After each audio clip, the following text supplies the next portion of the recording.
السلام علیکم ورحمۃ اللہ وبرکاتہ۔ حامد و مسلم اما بعد فاسألوا اہل الذکر ان کنتم لا تعلمون۔ اہل علم سے پوچھ لو اگر تم نہیں جانتے ہو۔ رمضان کے مہینے میں انجیکشن لینے کا کیا حکم ہے؟ انجیکشن کی دو قسمیں ہیں، ایک مقوی مغذی جس کو کہتے ہیں، جو غذا کا کام بدن میں کرتا ہے، اس کو نہار رمضان میں دن میں لینا روزہ کے توڑنے کا سبب ہے، اس سے روزہ ٹوٹ جائے گا، کسی کا اختلاف نہیں ہے۔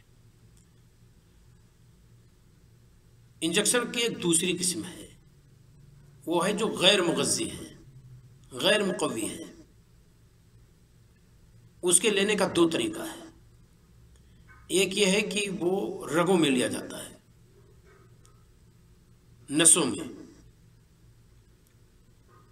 نس کے اندر اگر وہ دوا پہنچے اور تقویت پہنچائے بدن کو تو اس سے بھی روزہ ٹوٹتا ہے۔ لیکن اگر رگوں میں نہ لیا جائے بلکہ ایسا انجیکشن ہے، بلکہ وہ پٹھوں میں، گوشت میں یا ہڈی میں ہو، تو اس کو علماء نے جائز قرار دیا ہے اور کہا ہے کہ اس سے روزہ نہیں ٹوٹے گا۔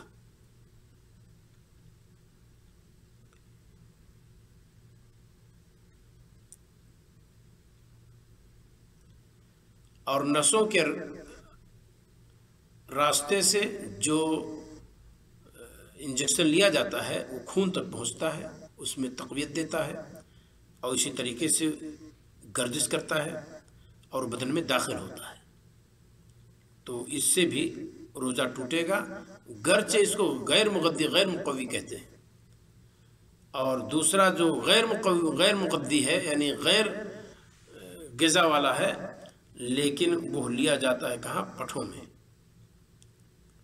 تو بہتر یہ ہے کہ انسان اس طرح کا انجیکشن رات میں لے، لیکن اگر دن میں لیتا ہے تو تین قسم جو انجیکشن کے بتائے گئے ہیں، دو قسم پہلے کے جو ہیں، یعنی ایک یہ ہے کہ ڈائریکٹ تقویت دیتا ہے بدن کو یا ڈائریکٹ معدہ تک پہنچایا جاتا ہے، تو اس سے روزہ ٹوٹے گا، اس میں کسی کا اختلاف نہیں ہے۔ اور دوسرا یہ ہے کہ وہ مقوی تو نہیں ہے، وہ مقوی تو نہیں ہے، لیکن وہ رگوں کے ذریعے سے پہنچایا جاتا ہے، خون میں وہ تقویت دیتا ہے اور پھر اس کے ذریعے سے وہ بدن میں طاقت پیدا کرتا ہے اور اسی طریقے سے وہ رگوں میں داخل ہوتا ہے، تو یہ اس سے بھی روزہ ٹوٹتا ہے۔ اور تیسرا ہے کہ جو مقوی مغذی تو نہیں ہے اور وہ پٹھوں میں دیا جاتا ہے، یا یہ کہ پوائزن اس کے اندر ہے، جراثیم کا کش ہے وہ، تو اس کو لیا جا سکتا ہے اور اس سے روزہ نہیں ٹوٹے گا۔ شیخ صالح الفوزان کہتے ہیں فَهَذِهِ الْأَحْوَطُ لِلْإِنسَانِ أَن يَتْرُكَهَا إِلَى اللَّيْلِ، تو بہتر یہ ہے کہ انسان اس کو چھوڑ دے رات تک۔